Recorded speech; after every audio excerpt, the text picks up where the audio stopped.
Now, from your hyper-local weather source, this is your Norcast weather update. Brought to you by Square Theaters, with locations in Northfield, Ventnor, and Stone Harbor. Experience movie watching like never before as you recline on comfortable lounge chairs and drift into another world. Get your tickets today by visiting squaretheaters.com.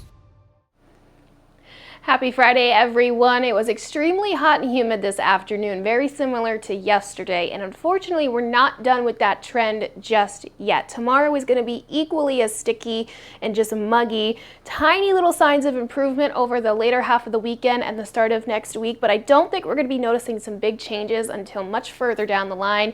Even midweek next week, we're staying very warm. Now, we are seeing a small chance for some scattered showers later on tonight. Most spots, though, you're going to be in the clear. You'll stay dry for the rest of this evening. It's just going to be a bit of a warm and sticky night ahead. Again, those temperatures staying in the 70s mostly during the overnight hours, thanks to all the humidity, so you don't really get that nice, cool, refreshing overnight air that we kind of like to see this time of year.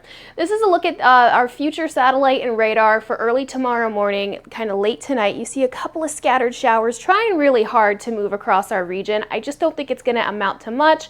Again, most spots are going to stay dry, and then it's not until about Saturday evening that we'll see the actual cold front roll towards our area. You can see these storms kind of lining up further to the south. I think some of that activity will lift a little bit further up to the north, but it won't be until the late evening that we see that opportunity. So most of your Saturday looks dry. Some models hinting at moisture trying to roll in for your Sunday evening, but I think with the high pressure, we'll be good to go. So it's really just late tonight and Saturday night that we're seeing a chance for some showers and thunderstorms. Each afternoon just going to be hot and humid. Temperatures back up into the 90s for tomorrow. Once again, those dew points in the 70s.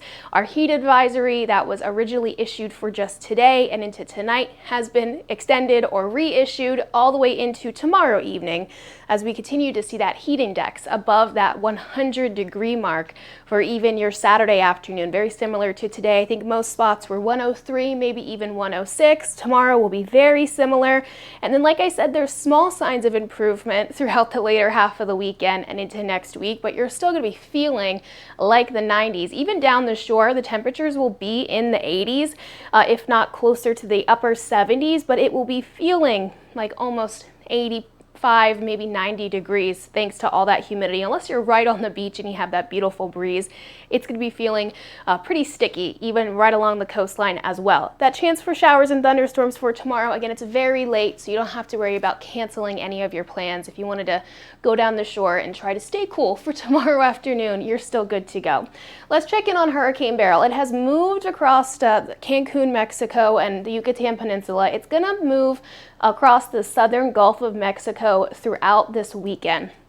Some of the models were hinting at Beryl taking a little bit more of a southern path, and what that would mean is it had more terrain to pass over, it had a longer time over land, so it would have weakened the system a little bit more. Either way, it is down to tropical storm status, but now that it's a little bit further to the north, it's going to have more time over some open and warm water, and that's going to allow it some more timing and a little bit more of an opportunity to get reorganized. Right now, we're still sticking with that Category 1 strength by early next week before it moves onshore for Texas, but I wouldn't be surprised if it ends up being more of a Category 2 situation that we're looking at.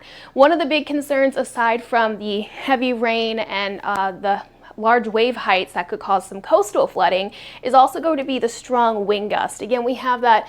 This is for tropical storm wind. The probability is about 80% for a large portion of the deep South Texas coastline. Again, this will be for early next week. The odds for this will probably increase as we see that storm get a little bit closer. Wouldn't be surprised if some hurricane strength winds are possible as that storm gets reorganized and moves closer to the coastline. So Texas is going to be having an issue not only with flooding, but also with damage due to strong wind gust. 7-day forecast here back home. Really the name of the game is just hot and humid. Even as we see those temperatures slowly drop, the dew points will be staying pretty high. So as far as relief, we're not really seeing anything too significant just yet, but again, maybe mid to kind of halfway through next week, the week after this, we could be seeing some cooler air moving in. With all of the moisture, we are going to be seeing more chances for showers and thunderstorms as well. Okay, I hope you enjoy the rest of your evening. I'll check back in with you guys later on tonight with your bedtime forecast.